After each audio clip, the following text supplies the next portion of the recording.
Assalamualaikum warahmatullahi wabarakatuh. Baik, untuk kali ini siswa dan siswi seluruh Indonesia kita akan bahas untuk simulasi KSN nomor terakhir ya, 5 nomor terakhir belas number. Ini mudah-mudahan bisa bermanfaat dan tentunya ini besok ya bisa mengerjakan nanti semua dengan baik ya. Syukur-syukur nggak terlalu jauh beda ya dengan simulasi. Oke, nomor ini berapa? Sambil coret-coret aja ya. Eh, Baik. Perhatikan gambar ini ada data data negara konsumsi energi indeks pembangunan manusia IPM ya atau Human Development Index itu angkanya dari 0 sampai 1 ya indikatornya. Kalau 1 sempurna berarti paling bagus. Berdasarkan tabel di atas kita dapat memperoleh informasi bahwa apa? Ada korelasi positif konsumsi energi dengan energi per kapita dengan IPM. Salah satu indikator dalam pengukuran indeks IPM adalah banyaknya energi yang dikonsumsi. Korelasi antara konsumsi energi per kapita dan IPM membentuk persamaan sinusoidal. Afghanistan merupakan negara paling sukses dalam menjalankan konversi energi. Ada tendensi korelasi negatif antara konsumsi energi dengan energi per kapita dengan IPM.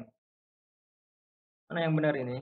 Ini kan korelasi ya. Ini konsumsi energi ya ekuivalen ton minyak per kapita ini minyak ya dengan IPM. Lihat angkanya.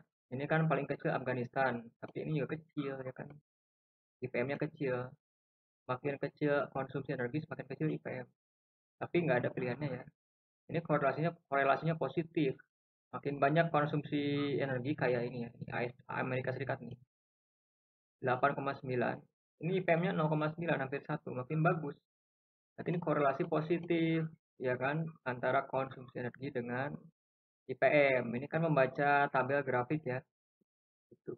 Kalau ada misalkan jawabannya semakin rendah konsumsi energi, maka IPM semakin rendah, ya sama juga itu benar, tapi kan nggak ada di sini.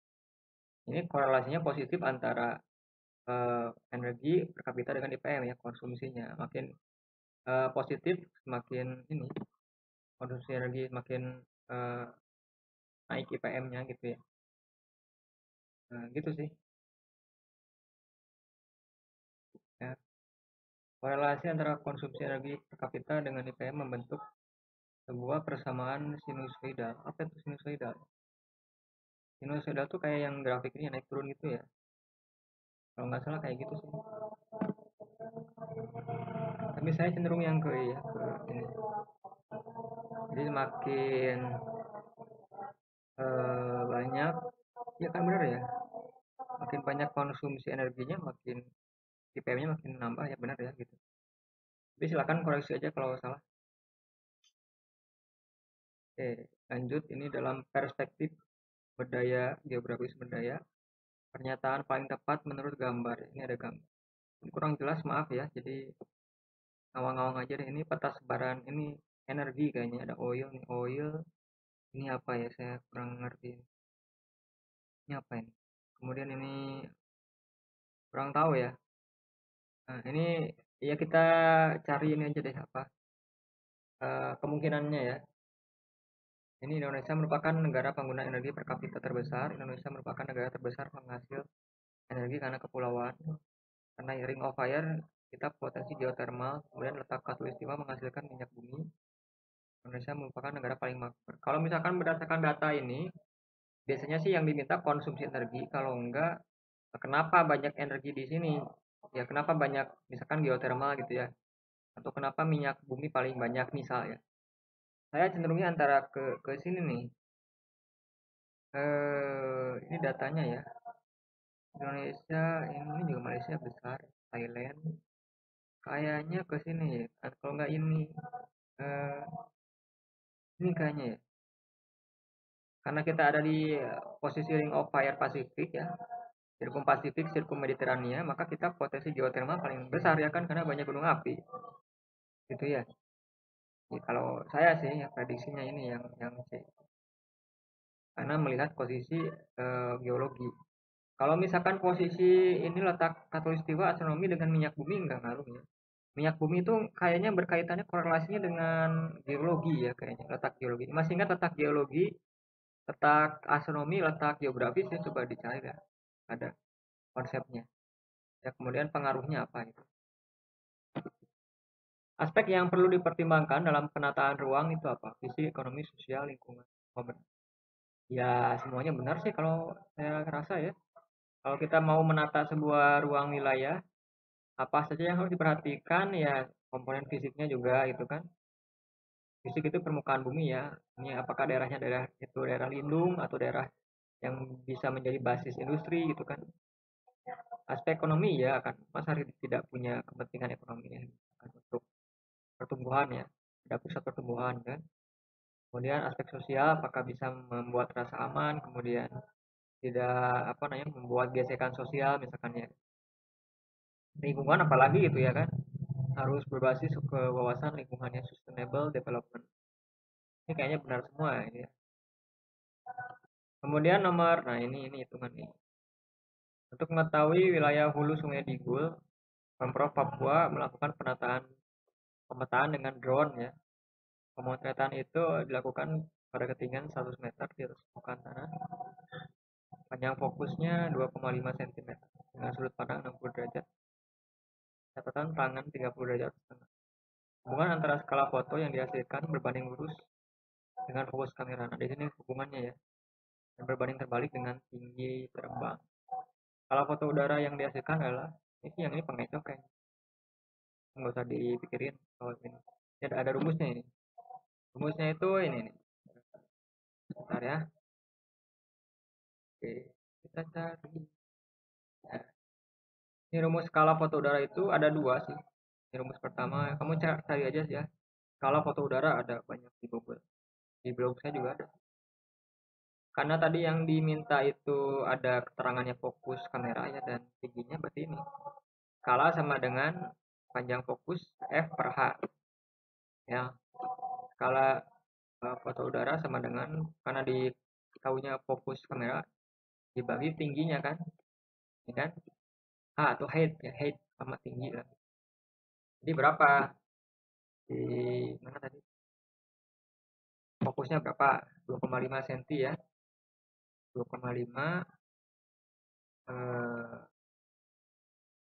dibagi tingginya berapa 100 meter 100 meter 2,5 cm ini harus sama ininya apa satuannya kita pakai cm ya. Ini kan 2,5 cm, kita pakai senti. 2,5 cm dibagi 100 meter itu berapa senti? 100 meter itu adalah 10.000 cm, ya kan? Karena 1 kilometer itu 100.000 cm. Kalau 100 meter ya 10.000. 10 meter ya 1.000 cm gitu ya. Ingat ya matematika dasar apa masih lupa? Atau nggak paham sama sekali? Ini udah, jadi tinggal 2,5 banding 10.000.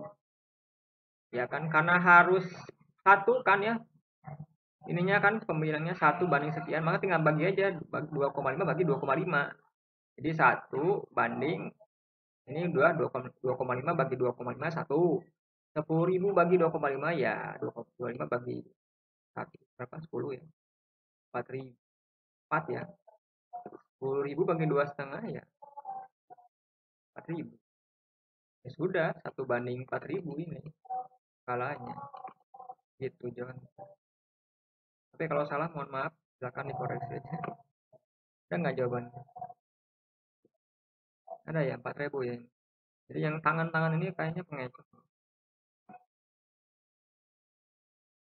Tapi kamu belajar juga ya yang ada menghitung sudut ketinggian apa tuh kayak ketinggian pohon ya ketinggian gua ada kan kalau di soal sebelumnya ya dipelajari aja sinus kosinus tangan rumus dasar trigonometri.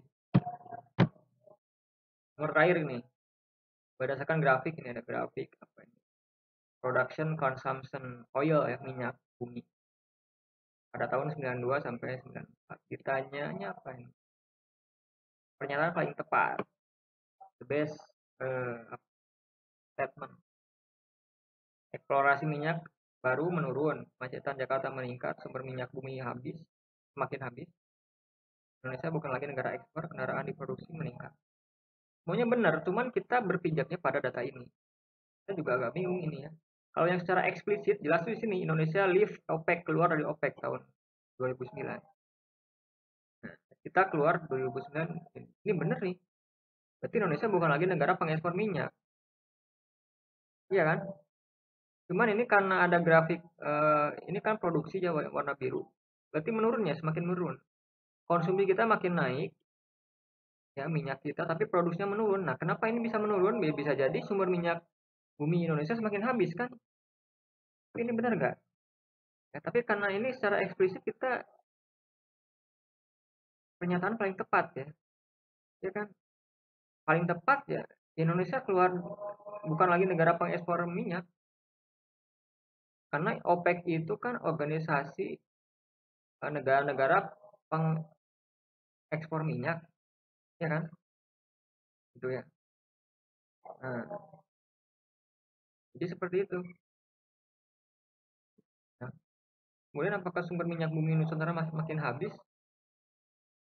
Hanya produksinya aja yang semakin menurun, tapi apakah sumbernya makin habis atau enggak saya kurang tahu ya. Yang lebih jelas sih ini coba tanya guru kamu ya. Ini sih yang ini eksplisit nih Indonesia nggak lagi jadi negara pengekspor minyak ya gitu. Apakah sumber minyak buminya makin habis atau enggak? Ini enggak paham saya. Coba tanya ya ke guru kamu, ke dosen. Saya pilih yang ini deh karena lebih jelas karena Indonesia keluar OPEC ya mungkin ya. Coba tanya deh ke yang lain ya gitu. Oke, jadi udah ya sekian dulu untuk pembahasan soal KSN udah habis ya. Jadi 1 sampai 50. Yang mudah-mudahan bisa dipahami. Kalau ada yang salah beberapa ya dikoreksi aja ya. Tadi ada beberapa juga yang salah kayak yang soal berapa tuh ya. Silakan nanti dikoreksi. Kemudian untuk besok ya untuk KSN geografi ya silakan kalian laksanakan sebaik mungkin. Kemudian jangan lupa istirahat yang cukup, jangan sampai larut malam karena kalau tidur nggak cukup nanti kelengar kamu jawab soalnya pagi-pagi ya. Kemudian harus sarapan juga karena membutuhkan energi banyak berpikir. Sarapan, kemudian berdoa dan tetap jaga kesehatan protokolnya karena pastinya eh, kita masih pandemi gitu kan. Jadi silakan saja eh, persiapkan diri dengan baik ya dan jangan tegang, biasa saja.